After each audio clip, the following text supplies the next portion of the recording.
Hello, today I'm doing a pattern review of the Cardigan by Wendy Ward. So you can buy this pattern either as a PDF off her website, or like me, you can get it as part of her book. Okay, so this is the book, Sewing with Knitted Fabrics. So I got gifted this by my partner, and it's a really nice book. I've only made the Cardigan out of it at the moment, but I hope to make some of the other patterns soon. The size I've made is the second to smallest one, so I think there's about 5 different sizes. And because it's a loose fit design, the size ranges are quite broad, just simply because it is a loose fit cardigan. But I used my measurements to work out which one to do. I have actually made 2 of the Cardigan. I made one for my nan for Christmas, so I don't have that one to show. But with that one I did there's a version that comes to your hip, whereas on this one I've made the long length version, which I always planned to make for myself. So with this version I've used a sort of mustardy yellow ponte which I got from Fabricland. I did actually make this a little while ago, and to be honest the fabric hasn't lived up to the test of time. Because it's got quite wobbly and I haven't washed it yet, but I think it's just, abrasion with other fabrics, just general wear and tear on it, so I'm quite disappointed about that, but saying that, it's good to trial it in a cheaper fabric, so obviously if I then wanted to make another version and I found a suitable fabric, then I could do that, but saying that, apart from that, it's only that I can notice that up close. I probably use one of those machines that gets rid of the bobbles as well, although obviously I'm aware you're removing fibres of the original fabric doing that. So I've done the pockets, which is an option. Something to note in the pattern is that if you want to make the pattern variation with pockets, you need to go to the end of the pattern instructions. The with pockets version is after the instructions, so you need to go over there, follow the bit for adding the pockets, and then go back to the without pockets version to follow the rest of the instructions. I just thought I'd highlight it because both occasions that I've made it, I've almost forgotten to add them. I've just got to a point where I've thought, hang on a sec, I probably need to add the pockets by now, and then I've noticed my error and gone back to rectify it. I think both times I hadn't gone far enough that I had to unpick it, but just something to bear in mind if you want to do the pockets.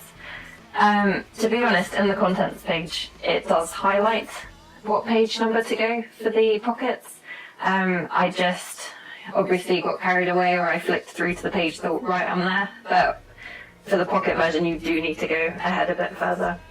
In terms of difficulty, it is a relatively simple make because it's a loose fit design. You don't need to worry about the fit. Because it is done with a knitted fabric, I guess that is challenging in a way, but you can make it out of a very stable knit fabric. So for example, I've used a Ponte Roma. I'd say the main challenge was the top stitching around the edge, although I didn't have too much trouble with it if I just used a straight stitch, and it does say that in the instructions. I was under the impression that I might have had to have used a zigzag because it was a knit fabric, but it's so stable and it doesn't stretch at all that you can just use a fairly long straight stitch. So there are quite a few pieces to the pattern as well. So you've got the 2 sleeves, 2 pockets if you decide to do the pockets. There's the band across the front and the neck, which is in 2 sections. And you've got the option whether you add cuffs or not, so I've added cuffs on this version. So a few pieces to play around with, but again, because it is quite a simple design apart from that. But yeah, there is a bit of cutting out to do. With regards to the time taken, I think the first one I made in a weekend, that's not including cutting out time. And I was having a lot of trouble with the sewing machine I was using because I was using my mum's sewing machine, which was my nan's, but it does require oiling and cleaning up every now and then because it is a fairly old machine. So I did have issues with the tension on that, and I kept having to try and rectify those issues. Also, I was trying to make it within that weekend because it was for a Christmas gift, and I know I wasn't coming back into the area before Christmas. With this version, I did actually make it in a much more relaxed pace over a week, so it's quite hard to gauge how long it actually takes. It probably took me quicker the second time just because I was familiar with the pattern as well, but the instructions are really clear. She's got lovely illustrations in the book as well. I think if I made this pattern again, I'd be tempted to try a drapier fabric, just to see how that would turn out as well. I think it would have a different effect, which would be interesting to see. Overall, I'm really happy with this make. I really like the design. I like big baggy clothes that are comfy to wear. It can easily go over a lot of garments I've got. As you can tell, I like yellow a lot, so it goes with other stuff in my wardrobe.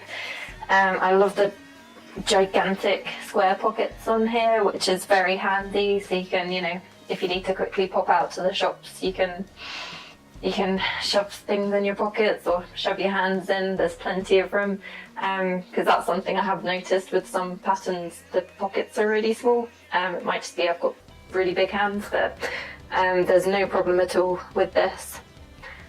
And that's all I've really got to say on this. If you did want to see a written version, I'll have a link to my blog post of the pattern review down below in the description. But for now, thanks for watching.